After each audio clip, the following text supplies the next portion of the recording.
What's up out there, YouTube? This is James coming back at you with another informative video. I hope all is well out there on this cold Tuesday. I'm doing well myself, just keeping a little bit warm. Look, that was Rain Monroe of London. She's 21 years old. And last year, she did something very stupid, but now she has buyer's remorse. Okay? She got Trump's name tattooed across her forehead. Okay? And that drawed a significant amount of hate towards her. So what she did was went to Instagram and started begging. She opened up a GoFundMe to try to raise $5,000 in funds to get this tattoo removed. Now, I don't know why anybody would do something so stupid that they would go that far and tattoo anybody's name on their body, let alone one of the biggest tyrannical presidents, as far as I'm concerned, in history. Okay, I don't know why they would do that, but nevertheless, this idiot, she done it. Now she talks against Trump's socialism and all that kind of stuff, but what is she doing? She want to go and resort to basically wanting somebody to foot the bill for her dumb mistake. Okay? What I want us to do is check out her holding a sign in public, wanting people to donate to her cause. And then we're going to get into Alex Pretti, the life that was taken by ICE in Minnesota this past Saturday. So without further ado, check this out. Oh my God! Okay, it's happening. Everybody stay calm. What's the procedure, everyone? What's the procedure? Stay calm. Wait.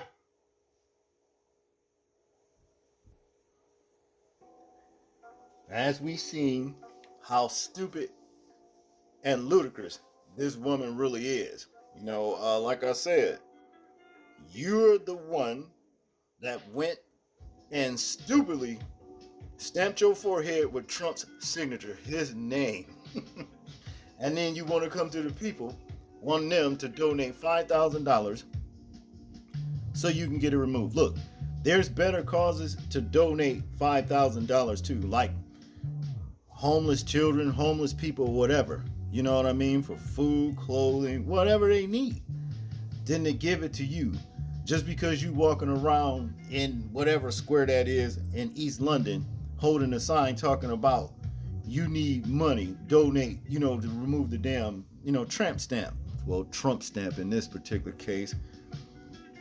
But I'm going to add Tramp too. How about that? But anyway, no, I don't think so.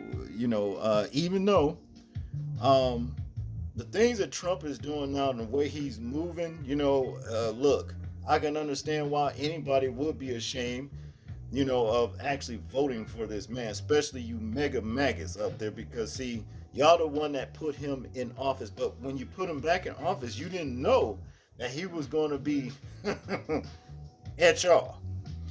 As in this case right here with Alex Pretti. Now, Alex Pretti was said to be a nurse.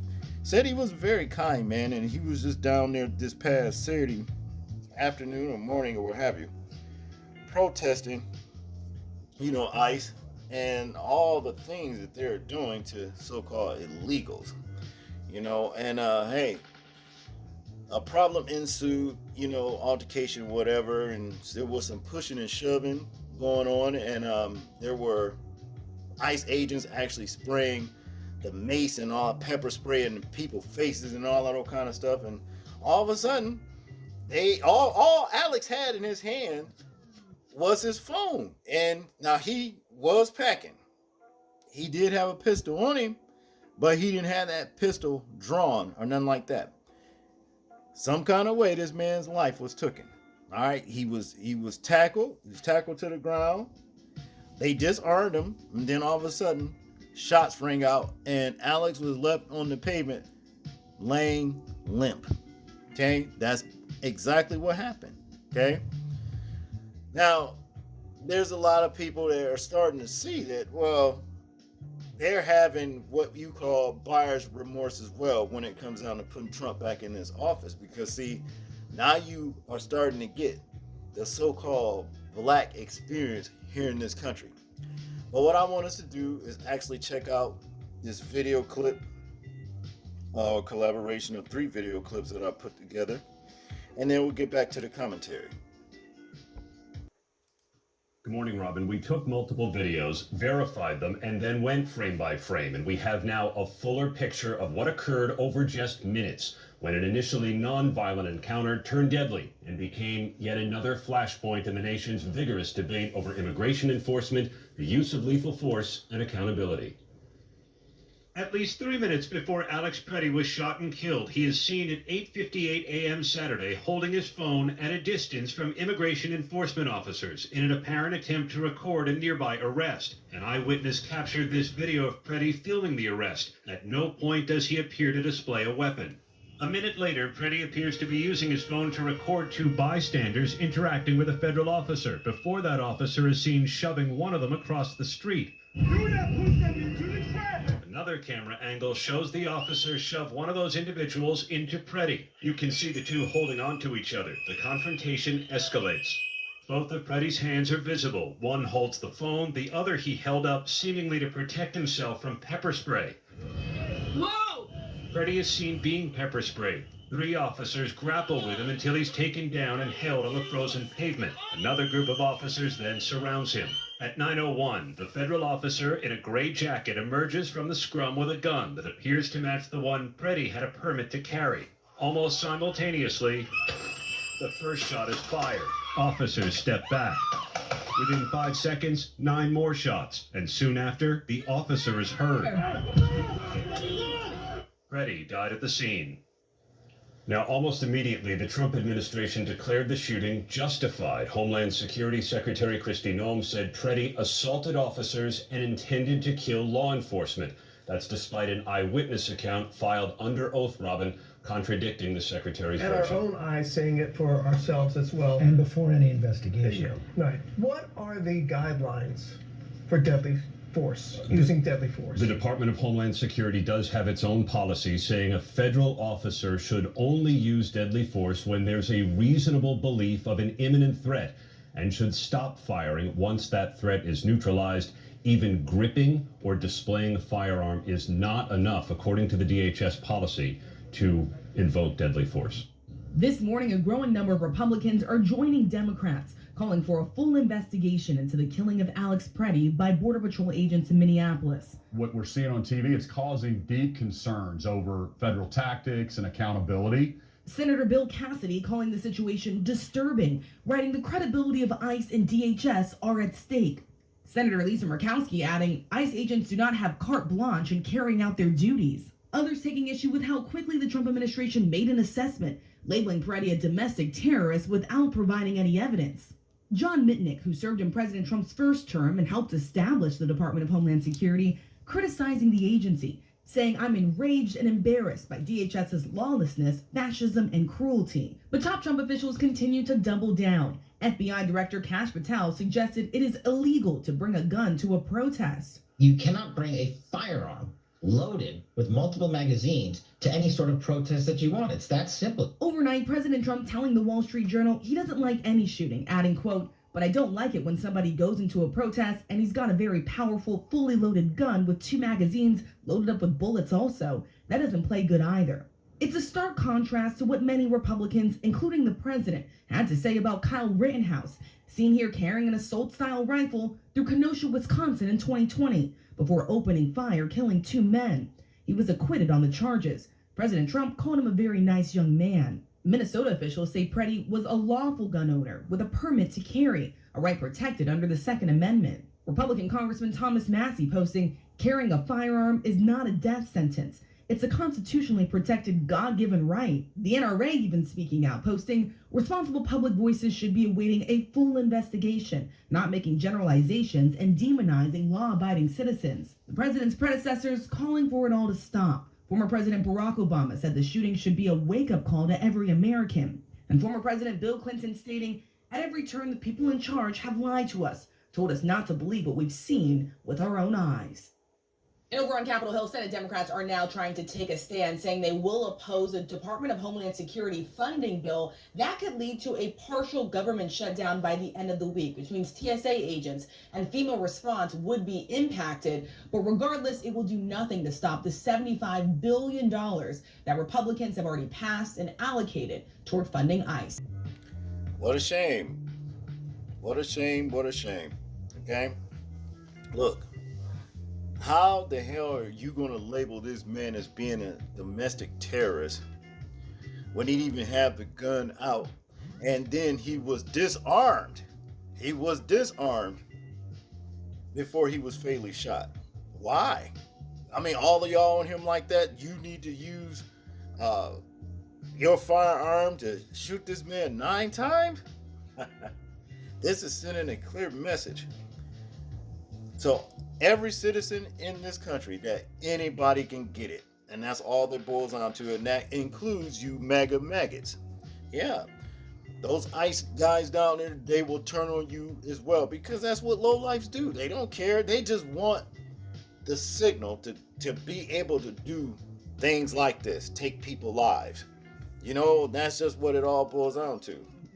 You know, in light of Renee Good, you know, and now Alex Pretti, who knows how many more white lives are going to be lost. As a matter of fact, when black people were saying that Black Lives Matter, let's just say it like that, y'all came and said all lives matter. Okay? Well, all lives matter. That's what you said. Okay? So it is what it is. Now, your life is on the chopping block. And now you are getting the same kind of experience that so-called black people are getting in this country. But the question is, what are you going to do about it? Are you going to continue to have your lives snuffed out by the hands of ICE, ruled by the Trump administration? You know, or are you going to stand up and fight? What are you going to do? I can tell you one thing you better not try to do, and that's involve black people in your affairs. You're going to have to deal with this for yourself. Just like we did, just like our people did, you know, and these things are still happening to black folks. So, but what I'm saying is this: don't be like other races and want to look at black people as like, you supposed to be here on front lines with us, helping us. Okay? Because when these things was, you know, predominantly happening to so-called black folks, y'all was somewhere sitting talking about, well, he should have complied. You know? Now, again, as far as I'm concerned, even with Renee Good and Alex Pretti, they didn't deserve to have their lives taken. They didn't.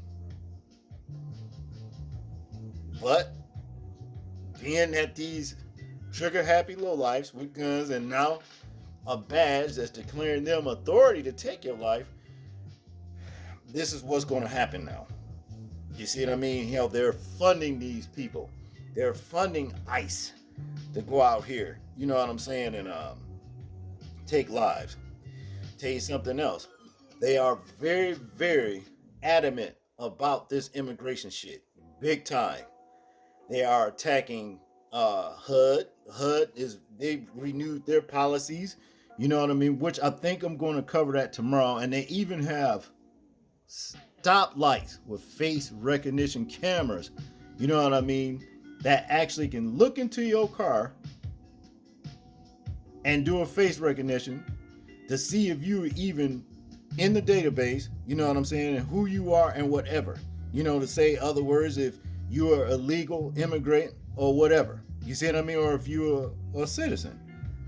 If you're not a citizen legally, well, they got that camera some kind of way alerts the database, and the database alerts the dispatcher. Dispatcher alerts the cop somewhere in that vicinity to pull you over. This is what's happening. This is how adamant that these people are about getting illegals out of this country. But here's my question before I go. I'd like to know this. What about white people? You are not indigenous to this land either. So shouldn't we be trying to get y'all out as well? Y'all supposed to be the Hey, y'all supposed to go just like the rest of them. But we know that you are not going to do that to yourselves. It's going to take the Hamashiach to come to do that, to get you out of here. And that's basically what everyone. It's going to be way worse on the level that what you're doing to these illegals here. But I'm gonna say one more thing before I go. My advice be to y'all, white folks out here, you know what I mean, and so-called black folks, like I said before, stay your ass home. This ain't your fight. But to the white people, stop going around these killers. You see what I'm saying? They looking for an excuse. You see what they just did to your man right here. One cool. And all you mega maggots out there that decide to go and get Trump tattooed on your ass, well, then you just stuck with that. You know what I mean? Take a Brillo pad or one of them damn sand grinders and get that shit off. Get it off yourself. Don't be asking people for money to do it. That's all I got on this one, people. I want you guys to tell me what you think about this particular video right here. I'm interested in hearing your thoughts on it. Make sure to like, share, and subscribe. People, please remember to live your life as though we're being watched. Simply because we are. This is James, and I'm out. Peace.